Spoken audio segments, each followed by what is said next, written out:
Alrighty, what's up everyone? It is Thursday. I just got off of work. I know it's new comic book day, but I'm going to go over all the ratings I gave last week's books and compare it to the ratings that are currently on Comic Geeks app. If you don't have that app, you should definitely check it out. It's called Comic Geeks. Just Comic Geeks, type that in. It's free. But you can catalog all your books in there. You can see what's coming out in the future and make your pull list so you know how much money you're about to blow. And it also gives a rating, which the rating is between 1 and 5. I think for comic books, it needs to be between 1 and 10. It is very hard to kind of tell if a book is all right. Let's get into all the comics I read last week, and we're going to rate them. First off, comics I didn't read. I bought this. I didn't read it. Then I bought Outlaw Showdown. I didn't read it. Probably should read this. That was an $8.99 book. I feel like I really wasted my money on that. Impulse buy. So let's get into last week's rankings. Exquisite Corpses. I gave this a 4.6. Comic Geeks gave it a 4.5.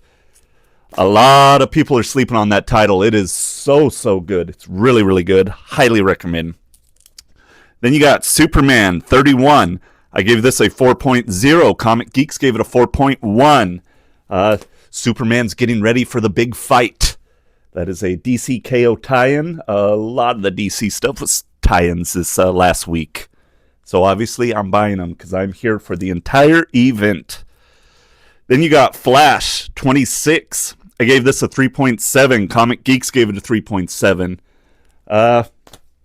Yeah. They're going super fast, and stuff's happening with time. Then we got Justice League Unlimited 12. I gave this a 4.0. Comic Geeks gave it a 3.9. This was pretty cool. Mr. Terrific made a Terrific 10, a group of time-displaced superheroes that are going to try to fight all the current crimes going on while everyone's trying to evacuate Earth. All these, lower tier villains are committing these crimes, but Mr. Terrific does not want the superheroes who are going to be participating in the big fight to be wasting time and energy on dealing with these little dickheads. So he's got an Aquaman from the future. He's got Dick Grayson from the future when he's Batman. Let's see, who else is there?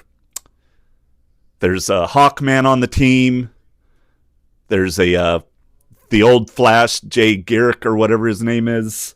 It's pretty cool, though. It's I like Mr. Terrific. I think everyone has found a new love for Mr. Terrific after the Superman movie. And then we got Moon Knight, Fist of Khonshu, issue 13. I gave this a 4.3. Comic Geeks gave it a 4.0. This was incredible. I've said it every single time I've reviewed one of these books that Moon Knight has been amazing for a few years now. If anyone else read that and they know who the guy is who shows up at the end of the book, please tell me. I can't wait till the next issue. What a cliffhanger. But yeah, really, really enjoyed that. Then we got Teenage Mutant Ninja Turtles, issue 12. I gave this a 4.4. Comic Geeks gave it a 4.3. Looks like we're getting Splinter back. Cowabunga. Turtles is definitely one of my top 3 ongoing series right now. It has just renewed my Teenage Mutant Ninja Turtles fandom. I'm a baby from the 80s, so I grew up on Turtles. They were my life as a little kid. I had every figure. I wish I still had them all, because my God, would I have some cool stuff. Then we got Skinbreaker, issue 2. I gave this a 4.4. Comic Geeks gave a 4.3. Really, really cool story.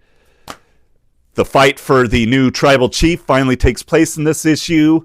And there is a new leader who's going to be there. That's a really cool book. Let me see, what would you call it? I don't know if they're trolls or what, but they're skin breakers. And they're these kind of monster-looking guys, but it's kind of like they're living like the old days when you just hunted and gathered for your food. Very, very violent group of people. They respect that. Then we got Green Lantern issue 28. I gave this a 4.0. Comic Geeks gave it a 3.9. I thought this was a great book. It is so nice reading this after an issue of Green Lantern Corps, which I just think Green Lantern Corps, God, it's got such cool characters in it. Like, why can't the writing and the art just be better? Put a better team on it. I hope Green Lantern Corps gets better, but Green Lantern has been all around really solid this whole run or series. I don't know what you call it, but it's been very, very good for a while. Then we got Detective Comics 1102. I gave this a 4.2. Comic Geeks gave it a 4.1. This was a great issue. If you haven't been reading Detective Comics and you kind of don't want to jump in because, there's over 1,000 issues, this is a good jumping on spot. Bruce Wayne goes to a different country to kind of get eyes on a bad guy he thinks he needs to kind of investigate, and there's a really cool James Bond type of moment when Bruce is at this blackjack table with the other billionaire, and they're kind of showing each other like who's richer and who can waste more money. We get a new villain. That new villain looks really, really cool. So I would highly recommend, if you have been interested in this series or looking for a good jump on spot, I think this is a pretty good spot to jump on. Then we got my book of the week, Escape issue 3. I gave this a 4.9. Comic Geeks gave it a 4.6. This was insane. It was just nonstop action from start to finish. He's trying to evade the Nazis right now, and so he's getting attacked, and he's got an inner dialogue going on when he's like sneaking up on Nazis or defending himself from Nazis, like where to put the knife. Very violent issue. I mean, we're seeing a lot of Nazi animals get stabbed and beaten up, but holy cow, was that good. It's a super fast read. I can't tell you enough how good this book is, and I would have never imagined it was going to be this good. I seriously thought I was going to get issue 1, and, it's animals. I don't know. I didn't think it was going to be good, but it has blown me away. I cannot wait for the next issue. If you got a little extra money, I'd say go out and get issue 1, 2, and 3. You will not be disappointed. Next up, we read The Invisible Man, issue 3. I gave this a 4.1. Comic Geeks gave it a 4.6. So the first 2 issues were moving a little slow, but this issue really, really starts to pick up. He's going further with his science experiments. He kidnaps a kid from the streets and starts experimenting on him. Really cool stuff, really cool art. Like, the kid is slowly turning invisible, but first, just his outer skin disappears, so you see all his muscle and his blood vessels and his bones. Very cool. It's basically going beat for beat with how the original movie was. If you've never seen the original movies, I know a lot of you probably won't. It's, very old, black and white, but those old school Universal movies are very fun to watch, and if you're a horror fan, I'd say check them out. Wolfman is my favorite. But yeah, really looking forward to issue 4. I knew James Tynion wouldn't let me down. He's never let me down. Tynion is, in my opinion, the best comic book writer. I'm not going to say of ever yet, but he's closing in on that turf. I mean, he has written some really, really amazing stuff. Then we got Absolute Wonder Woman, issue 13. I gave this a 4.0. Comic Geeks gave it a 4.3. Another solid book. I don't think there's been one issue of the Absolute Wonder Woman that I have not given a 4 or higher. Yeah, it's just really good. I've never been a massive Wonder Woman fan, and now I am finding myself really wanting to go read other Wonder Woman stuff because she's just a really cool character. Given this is a different character, she was raised in hell, so that's pretty crazy and dark. But yeah, out of the Absolute line, I would say you should be reading Absolute Superman, Absolute Wonder Woman and Absolute Batman. The other ones have kind of lost me, which is a shame. I was really rooting for Absolute Green Lantern to be better, and I dropped Absolute Flash. Then we got Green Lantern Dark issue 7. I gave this a 3.5. Comic Geeks gave it a 4.2. For a full run of the story, I would say I'd give it a 3.8, around there. The first couple issues of this were amazing, and then like 2-3 issues ago, it started dropping off for me. The art is really, really cool in this. It's a very cool story and idea, but for whatever reason, it didn't do it for me. But that doesn't mean anything. Obviously, it did a lot for a lot of other people. They gave it a 4.2. Yeah, and it was kind of surprising because the writer who wrote this is a really good writer that I've been kind of keeping my eye on. He's writing Batgirl. He wrote House of Butcher, which is awesome, and he's writing Everything Dead and Dying, which I think is going to turn into much bigger things. Everything Dead and Dying is phenomenal. It's extremely well written. Art's incredible. So that's a book that I would recommend. But yeah, Green Lantern Dark, I'm sorry, you just didn't do it for me.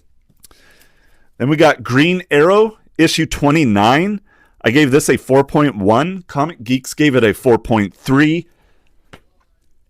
Arrow has just been insane. A really good book. This one, Arrow is hunting down this killer who has been injecting people with drugs and making them... the drug is very, very strong, and it makes you very addictive very, very fast. And it turns out that the bad guy is a soldier that used to be a soldier with Arrow when he apparently went to... during Vietnam, I believe it was, and he trained these guys how to use bow and arrows and be more quiet and stealthy while fighting in the jungle. That was really, really cool pages when they're flashing back to that. And this guy, Arrow thought was dead, but no, he's not. Oh, hopefully I didn't spoil anything. Hopefully you've read it by now. But yeah, it was a really cool book. I am so excited for the next issue of this and to see how this story is going to wrap up, because this guy is very bad, but very capable of kicking the shit out of Arrow. Will he? Probably not. Then we got Space Ghost, issue 4. I gave this a 4.0. Comic Geeks gave it a 4.2. Space Ghost has been a really fun book. Like I said, I've been hooked on Hanna-Barbera, the old school cartoons lately.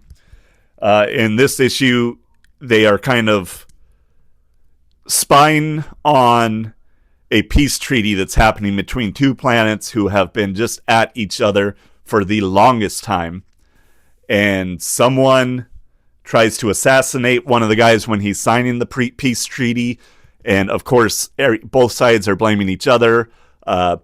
They blame Space Ghost, the little boy who is one of the Space Ghosts. I don't remember what his name is, but he gets accused of it and thrown in prison. So this is it was a very exciting issue, and I'm really looking forward to the next one.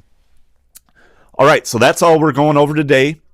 On Saturday, I will do the video going over my pickups, which, oh my God, well, what a big week. Some amazing stuff came out this week. I'm so excited to get into that.